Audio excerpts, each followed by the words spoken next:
آج کل اس پہ بڑا سوال اٹھ رہا ہے. ایک تو یہ کہ حضور نے 8 رکعت عطا فرمائی. یہ میں نے دیکھا, میں نے کہا بہت نازک پہلو ہے یہ, اس پہ بات ہونا بہت ضروری ہے. میں بیچ میں اس کو اسکپ کر گیا تھا خود ہی کہ آپ نے پوچھا نہیں تو میں نے کہا بات طویل کیوں کروں, اب آپ نے پوچھ لیا تو چلو میں یہیں سے لے آتا ہوں. یہ بات بہت ضروری ہے کہ اب آج کل میرے پاس بھی بہت کافی لوگوں نے کہا کہ 8 رکعت ہوتی تھی اور 8 رکعت دوبارہ شروع ہو گئی ہے مسجد کے اندر. 8 رکعت کا اہتمام اچھا, خاص مکتبہ فکر ہے ہمارے یہاں جو 8 ہی پڑھتا ہے. ہم کسی فرقے کی بات نہیں کر رہے.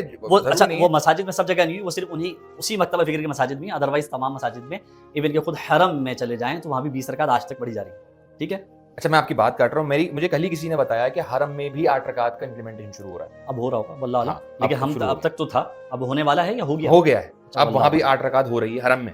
یہ مجھے کل ہی کسی نے بتایا, وہ عمرے پہ تھا رمضانوں میں لاسٹ ایئر, نے کہا پچھلے سال سے وہ 8 رکعت پہ آ گئے.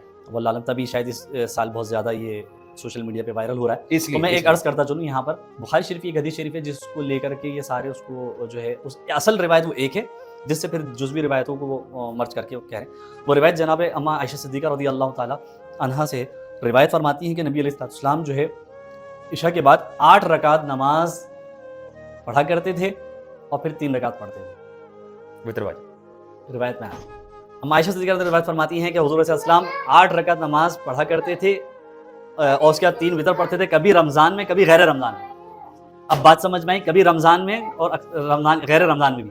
تو ہم نے کہا رمضان شریف میں اگر 8 رکعت ہے اور اس کو آپ تراویح کنسیڈر کر رہے ہیں, توجہ رکھیے گا, اگر 8 رکعت رمضان میں پڑھ رہے ہیں سرکار اور پھر 3 وتر پڑھ رہے ہیں اور آپ اس کو کنسیڈر کر رہے ہیں کہ وہ 8 رکعت جو تھی وہ تراویح ہے, تو چلو مان لیا رمضان میں تو وہ تراویح ہے.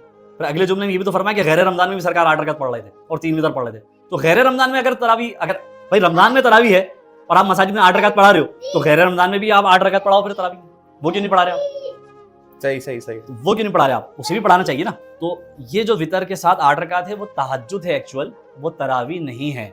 میں آپ کو 20 حدیثیں آپ کو دکھا سکتا ہوں ود ریفرنسز. ٹھیک ہے, حضرت شیخ الاسلام بدر الدین عینی شرح بخاری انہوں نے بھی لکھا. ٹھیک ہے, 20 رکعت تراویح ادا کی گئی اور سنن الکبریٰ کے اندر بھی موجود ہے, اور کئی احادیث کی کتب میں جناب عمر فاروق اعظم رضی اللہ تعالیٰ عنہ نے باقاعدہ مسلمانوں کا اجماع کیا مسلمانوں کو, اور پھر حکم دیا کہ 20 رکعت نماز تراویح پڑھی جائے اور پھر 3 رکعت وتر پڑھی جائے.